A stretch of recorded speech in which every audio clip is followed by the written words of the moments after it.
નમસ્કાર, YNN ન્યૂઝમાં આપનું સ્વાગત છે। સમાચારમાં વાત કરીએ તો વીરતા અને બલિદાનના પ્રતીક એવા વીરાંગના રાણી લક્ષ્મીબાઈની જન્મજયંતિ નિમિત્તે વડોદરા મ્યુનિસિપલ કોર્પોરેશન દ્વારા તેમને ભાવભીની અંજલિ આપવામાં આવી હતી।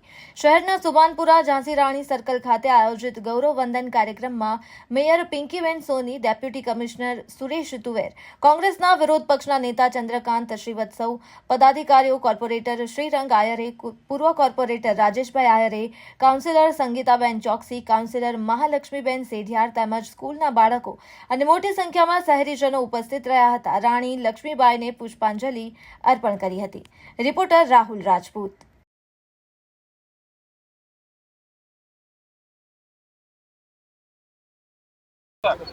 ખૂબ લડી મર્દાની वो तो झांसी की रानी थी।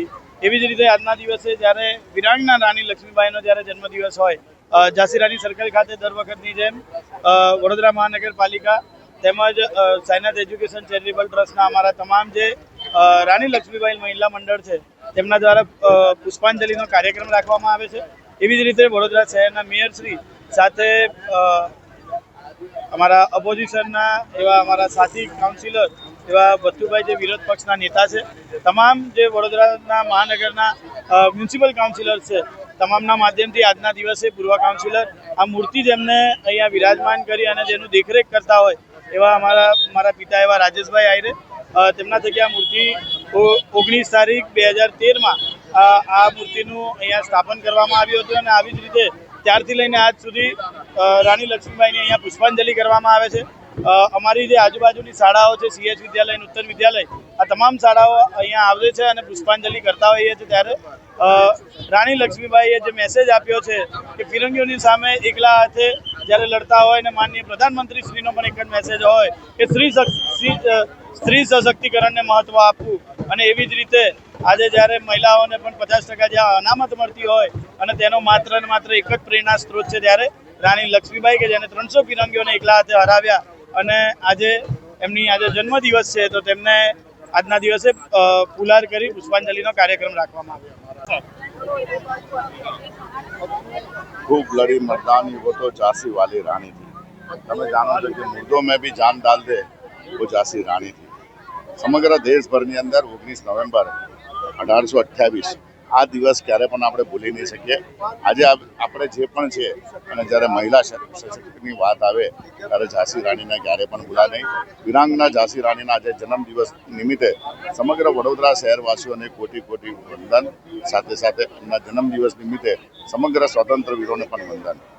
આ એક ઝાંસી રાણી તમે જુઓ છો કે 2013ની અંદર આ વડોદરા શહેરની અંદર પ્રથમ પ્રતિમા આપણે જ્યારે મૂકવામાં આવી ત્યારે મુખ્ય એક હેતુ હતો કે ક્યારે પણ આપણે જાણીએ છીએ કે મહિલાઓ આજકાલ તમે જુઓ છો કે કોઈ સુસાઇડ કરે કે લડી નહીં શકતી, ત્યારે એક ઝાંસી રાણી એક એવું પ્રતિમા છે કે જે એક મેસેજ આપે છે કે ખૂબ લડી મર્દાની હો તો ઝાંસી વાલી રાણી હતી। એટલે આવા સમયે આવા એક પ્રતિમાથી જ્યારે કોઈ મહિલા આમ તેમ થાય કે હું સુસાઇડ કરીશ આ કરીશ, ત્યારે આવા એક મેસેજ રૂપે કે ઝાંસી રાણી માત્ર 20 થી 25 વર્ષની ઉંમરે 300 ફિરંગીઓ સામે લડતી હતી। આપણે પણ ગમે તેવું વિષય હોય અને એની અંદર જ્યારે મહિલાઓનો વિષય આવે ત્યારે આ એક પ્રતિમા લોકોને મેસેજ રૂપ છે। તો આજના દિવસે આ અમારા વિસ્તારની અંદર તમે જુઓ કે એકલવ્ય રોડ હશે, ચંદ્રશેખર આઝાદ હશે, મહા રોડ હશે અને ઝાંસી રાણી છે। તો હર હંમેશા મહિલાઓને પ્રાધાન્ય આપી અને ઝાંસી રાણીનો એક મેસેજ આજના દિવસે અમે લોકોને પણ કે આવો આપણે પણ આપણા દીકરાઓને આપણી દીકરા જે મોટી સંખ્યાની અંદર નૂતન વિદ્યાલય છે, સાથે સાથે અમારી CS વિદ્યાલય છે, વડોદરા શહેરના પ્રથમ નાગરિક મેયરશ્રી છે, ઓપોઝિશન લીડર અમારા મિત્ર એવા ભથ્થુભાઈ છે, સમગ્ર ભારતીય જનતા પાર્ટીના અમારા સાંસ્કૃતિક મંડળના અમારા વર્ષાબેન છે, સમગ્ર આજુબાજુના સૌ લોકો આજે આવ્યા છે। સૌએ જન્મદિવસની ખૂબ ખૂબ શુભેચ્છા પાઠવી છે। Subscribe now and press the bell icon. Never miss an update.